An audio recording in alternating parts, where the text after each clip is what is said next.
If you opened your eyes in London in 1850, you wouldn't survive a week. This was the richest city on earth. The British Empire stood at the height of its power. Queen Victoria ruled from her throne, and the Industrial Revolution was accelerating at a relentless pace. Wealth was flooding into London like a rising tide, but for most people, that tide was rising over their heads. Imagine, before you even open your eyes, your sense of smell wakes first. It is a pungent cocktail you won't find in the modern world. The coal smoke belched from 10,000 chimneys, the mountains of horse manure in the streets, the fermenting industrial filth of the Thames, and the unmistakable scent of death. Here, life is not a gift from the heavens. It is a high-stakes gamble with appalling odds. You might be born in Mayfair in the West End, nestled in a silk cradle with servants at your beck and call. But the crushing probability is that you will land in a cramped, rotting basement in the East End, where the only furniture is a wooden crate filled with damp straw. Over the next 30 minutes, we shall strip away the gilded filters of history. This is a true survival simulation. I will lead you through every squalid alleyway of 1850s London, introduce you to the professions lost to time, force you to taste the lethal delicacies of the era, and calculate your very chances of staying alive. This is not a story of progress. This is a story of how long you can endure in the most magnificent and most malodorous age in human history. The dice have been cast. You are born. Now that you have arrived, the first factor in your survival appears. Who will deliver you? In 1850, germ theory is dismissed as a whimsical fantasy. The medical titans of the day remain convinced that disease is spread through foul air, the so-called miasma. This ignorance turns the birthing room into a slaughterhouse. If you are born into a wealthy family, you might be attended by a man midwife or an accoucheur. He is a man of standing, dressed in a respectable dark frock coat. Ironically, it is this very respectability that might kill your mother. In the medical schools of London, doctors often move straight from the dissecting table, handling putrid corpses, to the birthing bed, still wearing the same black robes, stiff with pus and gore. They do not wash their hands. In fact, they wear their blood-stained sleeves with pride. It is a mark of their vast experience. The result is a terrifying plague known as puerperal fever, childbed fever. In some maternity wards, the mortality rate soars to 20%. Mothers, gripped by raging fevers and agonizing abdominal pain within days of birth, die in utter despair. Should you be born in the slums, your attendant might be a local midwife, a gin-soaked old woman who carries a bottle of cheap mother's ruin in her pocket. She won't wash her hands either, but because she spends less time dissecting cadavers, your mother might actually have a better chance of surviving her touch. However, for you, the newborn, the challenge has only just begun. 1850. London does not smell of lavender. In a tenement in the East End, your cradle might be nothing more than an old soap box. Your swaddling clothes, rags stripped from a corpse, perhaps rinsed once in cold grey water. In 1850, out of every 1,000 babies born in London, roughly 160 will perish before their first birthday. In the most wretched streets, that number screams as high as 300 or 400. If you survive the first week, do not celebrate. You are facing not just a siege of bacteria, but one of the most dangerous parenting aids in human history. To understand the cost of survival, we must listen to the voices that never made it into the history books. This is a diary reconstructed from social surveys of the East End. It belongs to Mary, a woman of the submerged 10th, who sews shirts for 16 hours a day to keep her children fed. Mary's story is no outlier. In 1850, thousands of mothers faced the same moral paradox. To buy bread, they had to toil in the factory or the garret, but once they worked, they could no longer watch their infants. Thus, a cruel and delicate industry was born. With no nurseries, the slums turned to baby farming. For a few pence a day, mothers left their children with a nurse. To keep these babies quiet while their mothers were away, the nurses administered a concoction called Godfrey's Cordial. It had a charming nickname, the mother's friend. But its ingredients would haunt any modern soul: treacle, alcohol, and massive doses of laudanum, liquid opium. This was the first experience of life for a London slum child, a childhood spent in an opiate stupor. Many never woke up from their dose. For those who did, this early addiction would shadow them forever, until they were old enough to be sent up a chimney or into the mills. In the logic of this era, motherly love often had to surrender to hunger. If you were born to a Mary, you weren't just gambling against germs.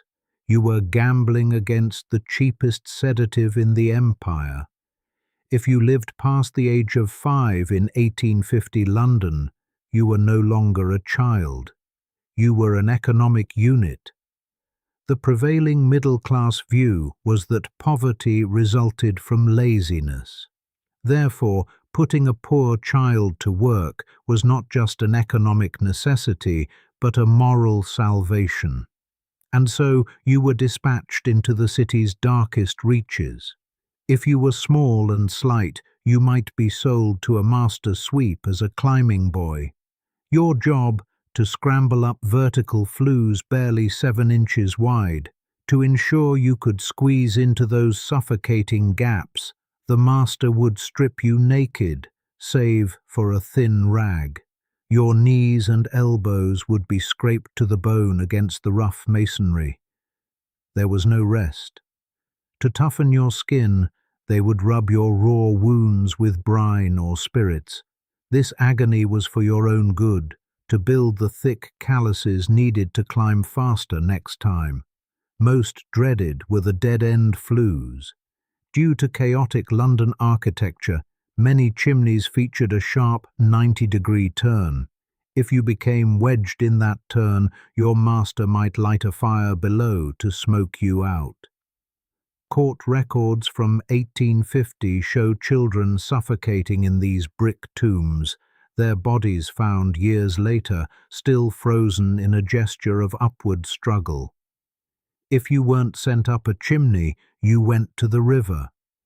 In the stinking silt beneath London Bridge lived the mudlarks. Most were between 5 and 12 years old.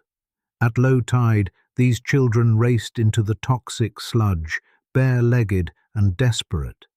What were they seeking?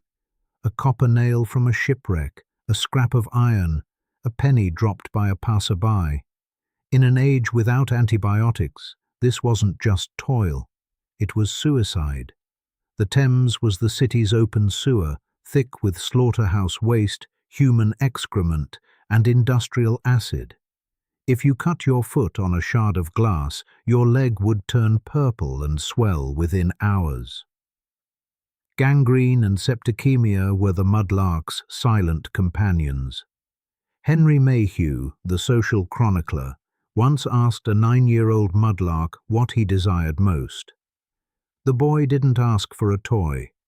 He looked at his blue frozen hands and said, "I want a pair of boots that reach my knees, so I needn't walk among the dead fish and glass shards every day." You might ask, where were their parents? The answer, likely finishing a 16-hour shift in a nearby factory. In 1850, 1/3 of the British workforce was under the age of 15. Their wages were 1/10 of an adult's, yet they bolstered the heaviest pillars of the industrial empire. If you were born into such a family, your childhood had no games, only endless labor and the terror of the dark. If you survived the chimney and the Thames, the next level of the game awaited. The food you ate was often more lethal than the mud you stood in. In 1850 London, when you went to buy essentials, bread, milk, tea, you weren't visiting a grocer. You were stepping into an unlabeled chemical laboratory.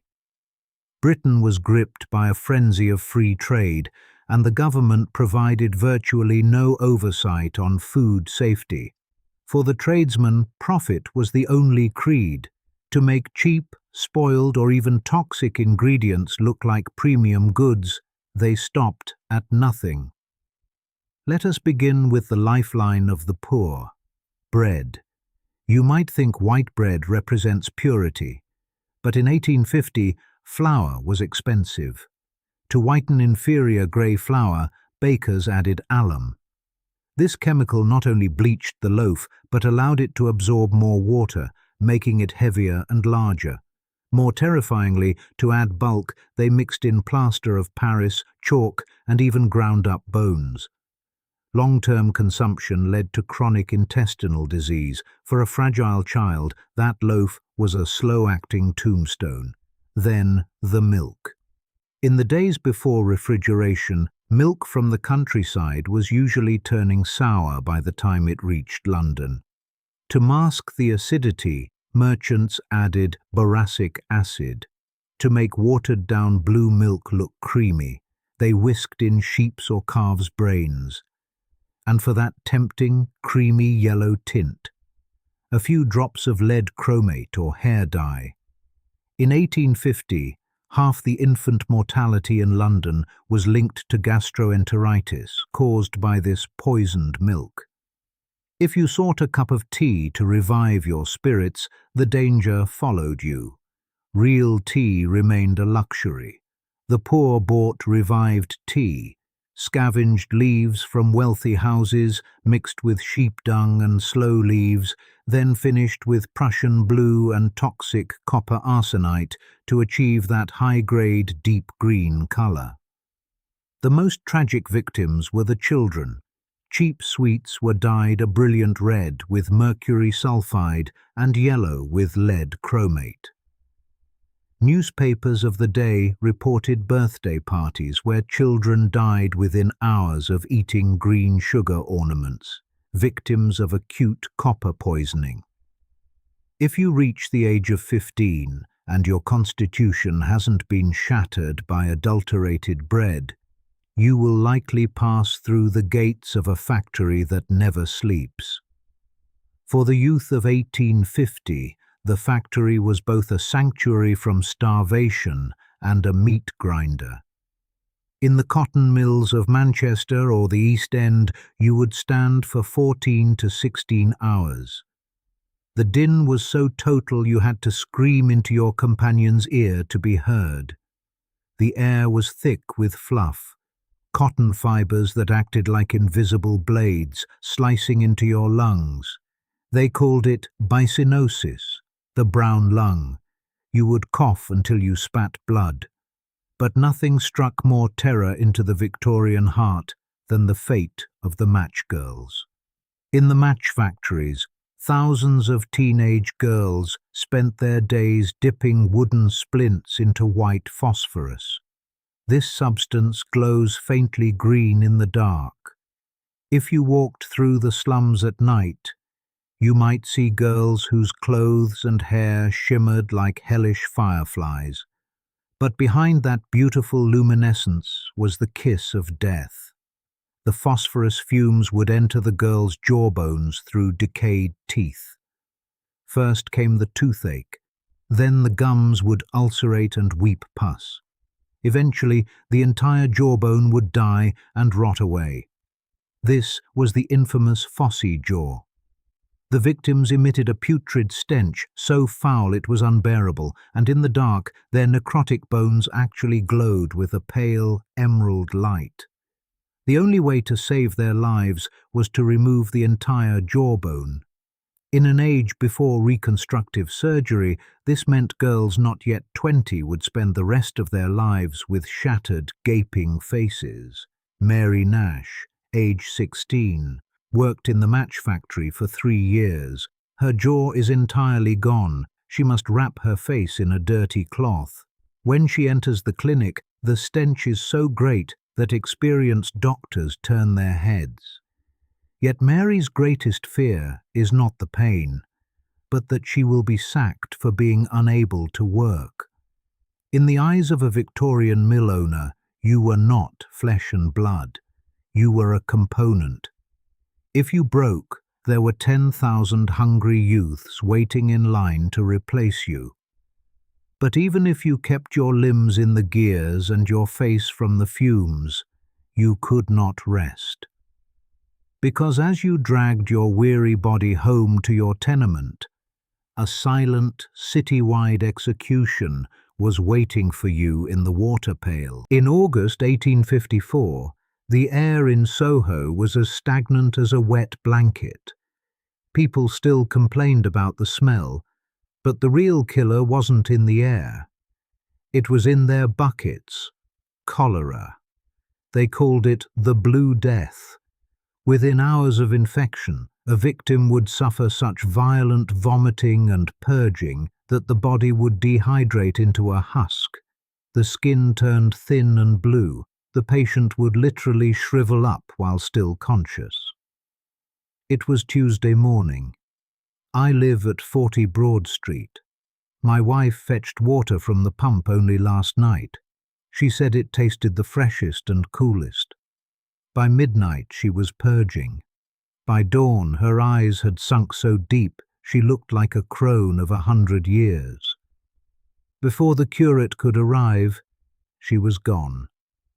Now every house on the street is bringing out a coffin. The black carts are lined up like an endless funeral parade.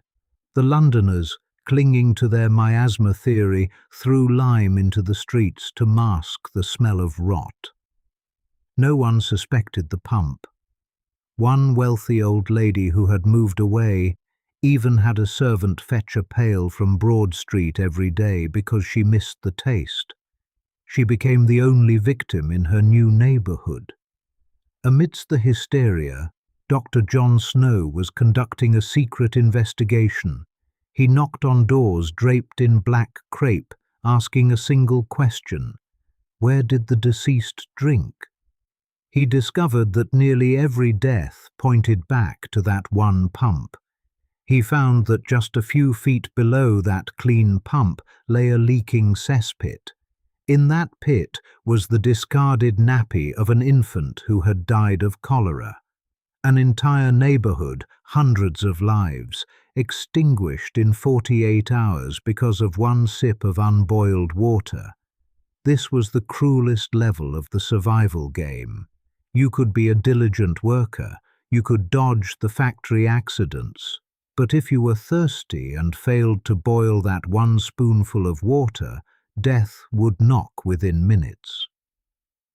Dr. John Snow made the decisive move to remove the handle from the water pump. It was a simple act, but it marked the first real moment in human history when an invisible epidemic was truly confronted and contained. And yet, this was only a local victory. Across London in the 1850s, meaningful public health reform was still painfully slow to take shape. Now, if you survived that outbreak, if you were still able to breathe beneath the London sunlight of 1850, then we are nearing the end of this journey. You have reached middle age. And so, let us consider this. What did old age truly mean in that world? If you reached the age of 40 in 1850 London, the mirror would show you an old man. Your spine would be bent from years in the mills. Your lungs would be permanently stained with coal soot. Your teeth would be gone, victims of a chemical diet. In that era, 40 was the finish line for most. If you lived to 60, you were a miracle of the Almighty, or one of the very few lucky ones at the top of the pyramid. This survival game has been a harrowing journey. From the unwashed hands of the midwife to the pitch-black flues of childhood. From the lethal treats on the table to the cholera in the well. We have seen more than just poverty. We have seen a civilization in the agonizing throes of transformation. Victorian London was a colossal contradiction. It was delicate, wrapped in lace and etiquette, producing the finest sonnets and grandest balls.